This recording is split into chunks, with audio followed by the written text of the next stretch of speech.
Welcome everybody to Somewhere in Vegas here on our home Spreaker.com. I'm Mark the Q. I'm your host. I'm very privileged to have a very talented band out of Toronto, Canada.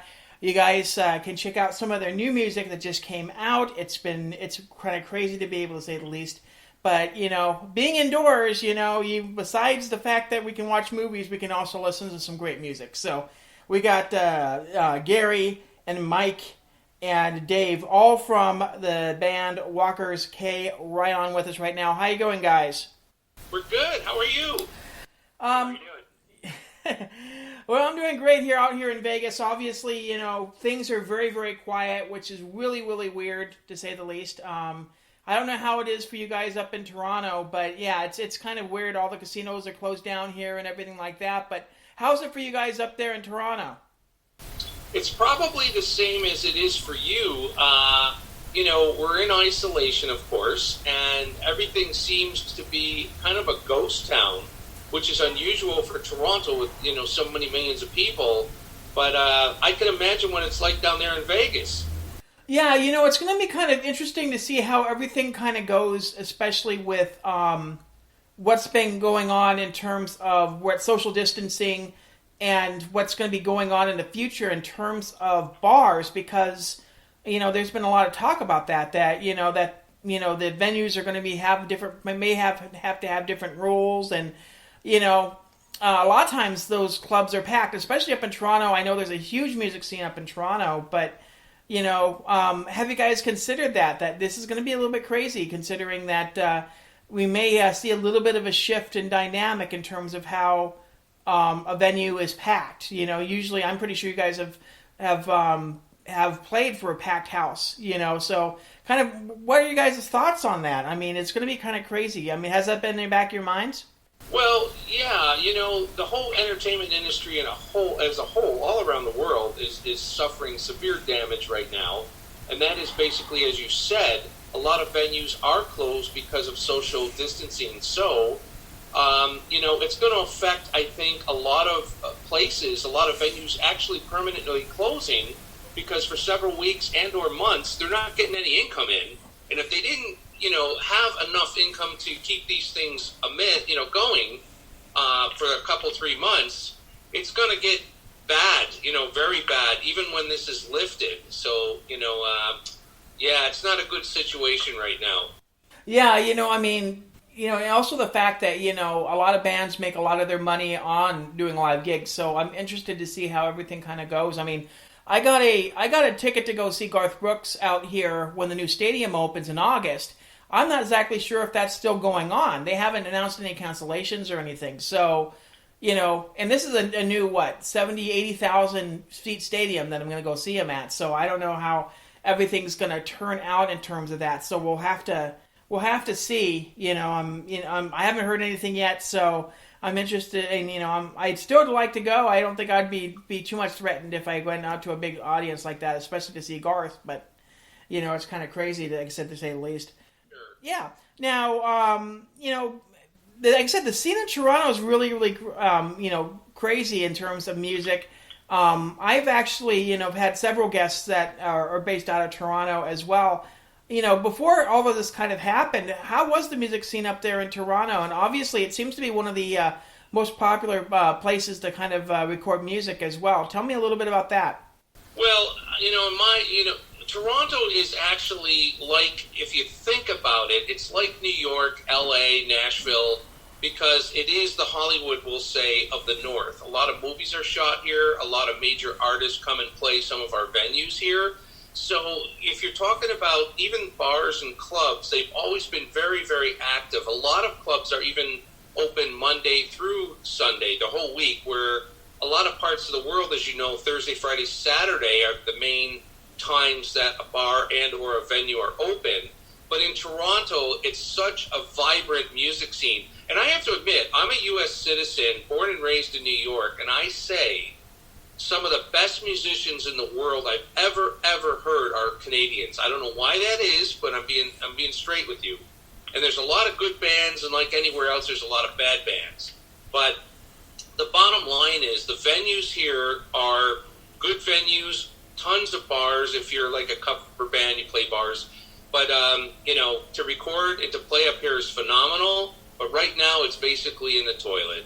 Yeah, like I said, sad to hear. I mean, I was talking to people. I've been interviewing people out in LA too, and it's pretty much the same situation that is up there in Toronto, and everywhere else you can think of it. So it's kind of, like I said, it'll be interesting to see what kind of happens after this. Hopefully there isn't as much impact as I think there's going to be. So we'll kind of cross our fingers, and maybe we'll get through this and be able to maintain a semi normal.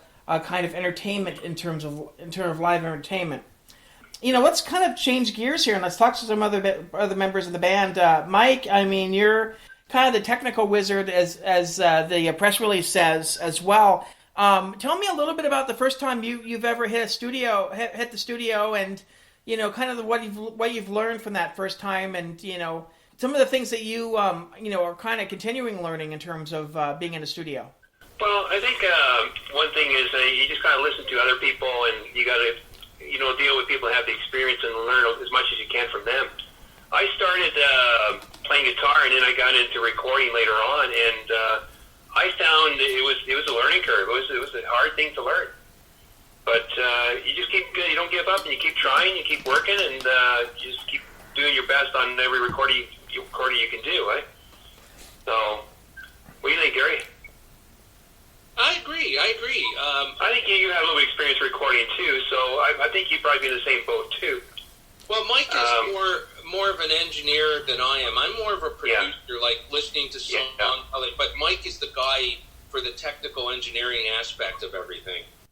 Yeah. And also, I find YouTube has been a really good source of information on how to learn, and also articles on the internet have been a huge help. Yeah, I mean, sure. Go ahead. By the way, Mark, this has nothing to do with anything. I just want to say I love your hat, man. Thank you. I can see you on video. Oh, cool. I can't see him. I'd like to see that. Well, he's sending his video out, which none of us are sending any video back. Oh, okay, cool. I love your hat, man. It's awesome. Awesome. Thank you. I was going to mention, I mean, like I said, kind of, Gary, kind of seeing where, maybe where the producing and engineering aspect of it started with you to now. I mean, obviously there's more opportunities and more places for you to kind of, work on music, and you have more tools, at your fingertips. Tell me a little bit about that, just from where you started in terms of being in studio and the tools that you had at the beginning and the tools that you have now. Well, I basically became a recording artist back in the early 80s, and I was signed to a label. And back then, of course, it was all analog with no computers whatsoever. There was very little in the digital domain yet because it was new technology. And, of course, we started to record everything on 2-inch tape, like a lot of bands that can afford it still do, because it's a great analog sound. And the only thing we would have that you would consider per se digital at that time was some synthesizers that were coming out. But overall, everything was, there was no cut and paste. There was no edit like we can do now on computers. There's no... using technology to fine-tune your vocals, auto-correct, this correct, lyric correct, everything. So when you recorded, you actually had to record. You had to double apart. You had to do it over again. Even if you played 3 minutes in and you made a mistake, you could try to dub it in. And then those engineers back in those days had to actually, as you know, Mark, cut tape. They had to actually cut and splice tape on a splicing block. And it was terrible. But today, of course, with the digital realm, everything can be done with a click of a mouse, basically. So that's the big difference. Yeah, well, yeah, and also the fact that we are, we have the ability to do more takes, I think, in a short amount of time. If something does not sound right, it's easy just to go and, just go back in the computer and maybe record another track or something like that versus having to waste that, rewind the tape or, kind of, set up another tape reel to be able to do that. So Yeah, there's quite a few other things that you can do as well. But also the fact, I think I was talking to a musician about a couple weeks ago about the idea of doing live, doing it the way that they did it back in the day, where you could do a bunch of different takes, but it was one of those things where it was a little bit more raw of a sound. You didn't have as much. Sometimes technology kind of gets in the way a little bit because there's a little bit you understand what I'm saying, Gary, right?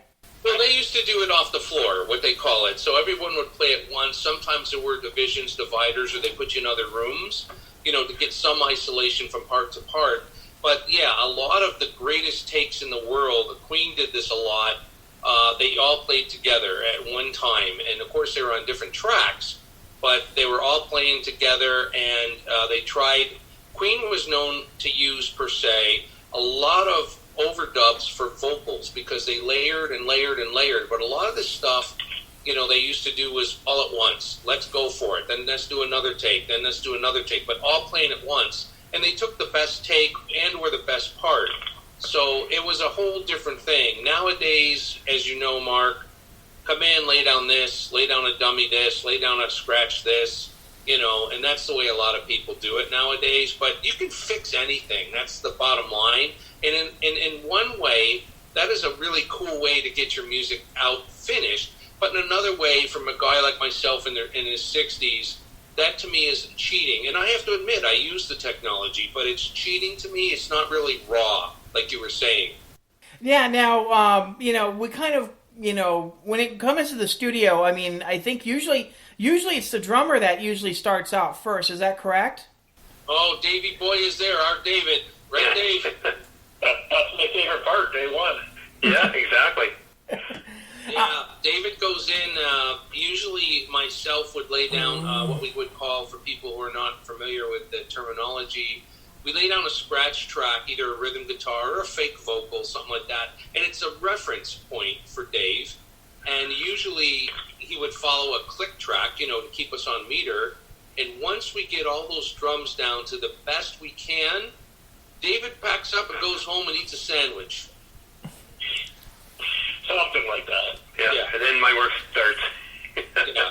Well, tell me a little bit about your setup, Dave, in terms of your drums. I mean, do you have a lot of drums? Do you kind of keep it down to maybe a certain piece set? Tell me a little bit about your equipment there. So yeah, it's a 5-piece setup, but so I got 3 toms, and they're much larger in size for like a bigger, deeper sound, and I kind of always played like that. So it's essentially there's 2 floor toms, which kind of fill the room. The biggest floor tom is the size of most guys' kick drum, so they can be very powerful, which you can hear on the recording. And then as for cymbals, I don't have too many, just because I don't know. I just like the blend of the 2 I have. What's the brand you use? Flash and sound. That's right. What's the brand you use? Cymbals you use? It's a unique name. I use Zildjian cymbals. Zildjian, right?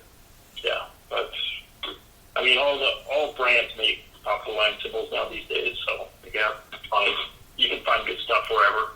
Now, with that in mind, I mean, one of the questions I'm always interested in talking to a drummer about is it easier for you to do a faster song or a slow, or is it easier to do a slower song? But sometimes, when you get into that rhythm and you get in that beat and you get that momentum going, it seems like that a faster track would be a lot better than trying to do a slow track. But tell me your opinion on that.